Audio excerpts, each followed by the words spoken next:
Hello, this is Jeff Sachs. I'm director of the Earth Institute at Columbia University and special advisor to UN Secretary General Ban Ki-moon on the Millennium Development Goals.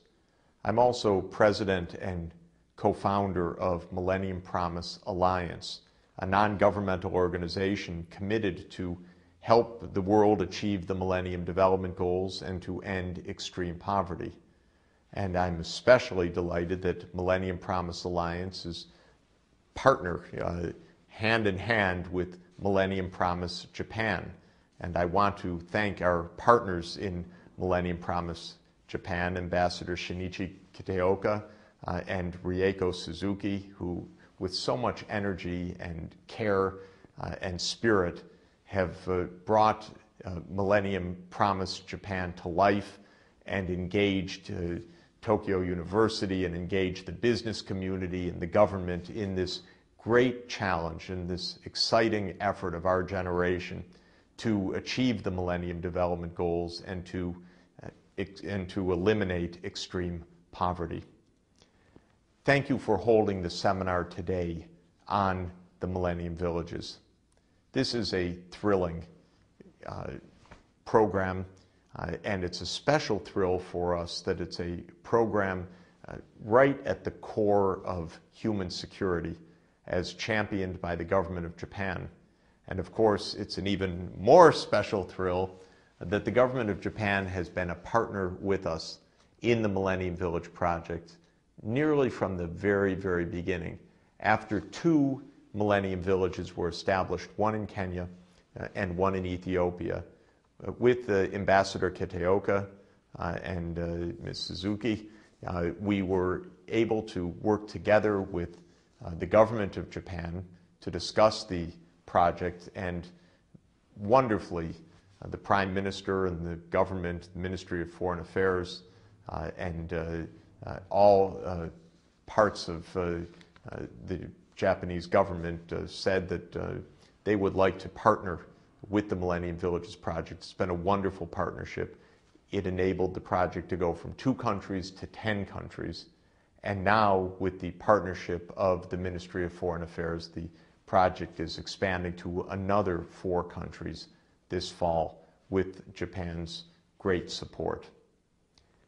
The Millennium Village Project is, I believe, a unique and enormously successful development project that aimed at a very hard challenge: how to bring human security and long-lasting, sustainable economic development to the very poorest places in the world, the villages of sub-Saharan Africa.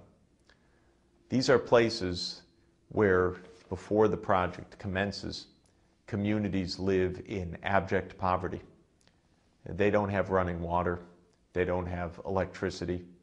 Often there are no schools or clinics in the community.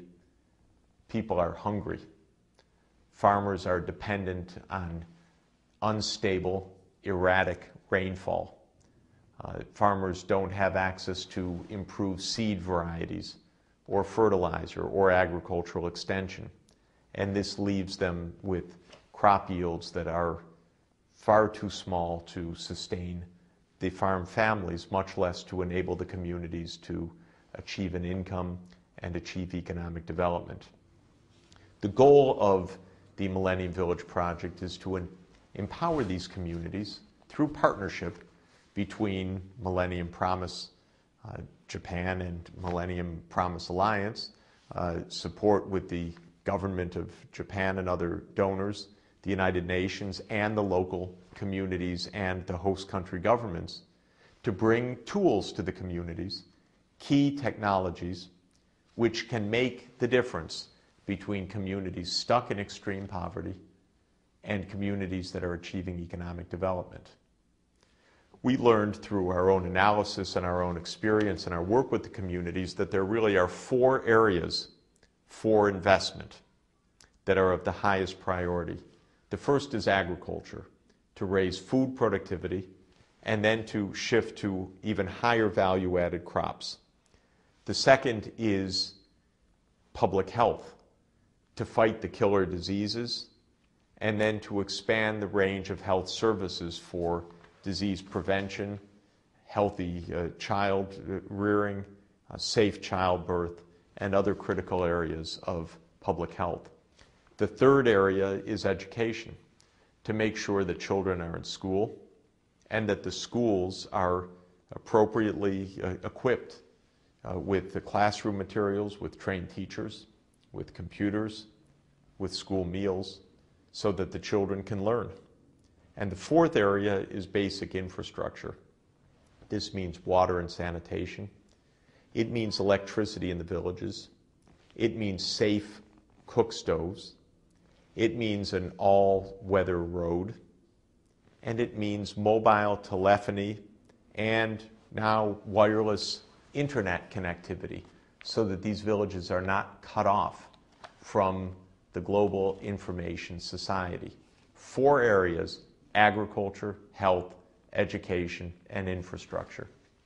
Now, the idea of the project is that the government of Japan or other donors, including philanthropists, bring $60 per person in the village per year for 5 years to help make the critical investments in these 4 strategic areas to raise the productivity in the village. Then in the second 5-year phase, the villages are working at a higher level of productivity, and then with microfinance, they can save, they can invest in their future, they can diversify their production, and they can achieve further progress in economic development.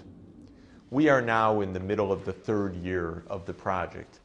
It's quite a fascinating juncture for us, because in the first couple of years, the emphasis was on the core investments in these 4 areas. In agriculture, it was to help farmers get seed and fertilizer.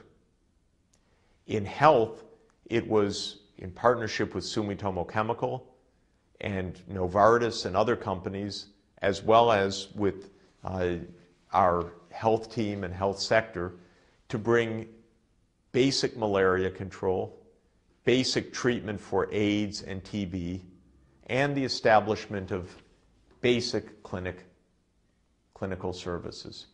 In the area of schools, it was to make sure that there were enough physical facilities for the children in the classroom, teachers, and putting in place a midday school feeding program. And you'll remember from Japan's own history the critical role that school feeding programs played in the early years of the 20th century as Japan took its great jump in literacy and in school enrollments and in educational development. And in the 4th area, it was to make sure that there were safe water points and a graded road and basic transport for the community. Now, starting in the 3rd year, we're in a transition phase in all of these areas. Great success has been achieved. Doubling or tripling of food production, malaria deaths way down, school enrollment way up, basic advances in infrastructure. But now we're facing the next step up the ladder of development. In agriculture, it's to make the transition from basic staple crops to high-value crops. That means another level of investment in irrigation, for example, in nurseries for tree seedlings and new kinds of crops, and introducing animals into the farming mix, for instance, poultry raising.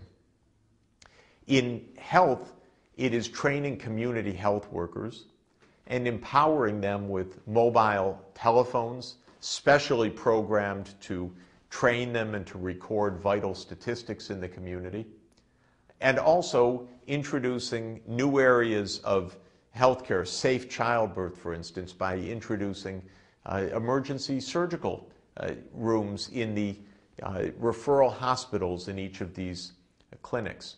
So mobile phones, community health workers, surgical units, ambulance services. It's the second step up the ladder in the health area. When we turn to education, it's the same thing. The basic step was to get the children in school. Now we're very concerned to have computers in the classrooms and to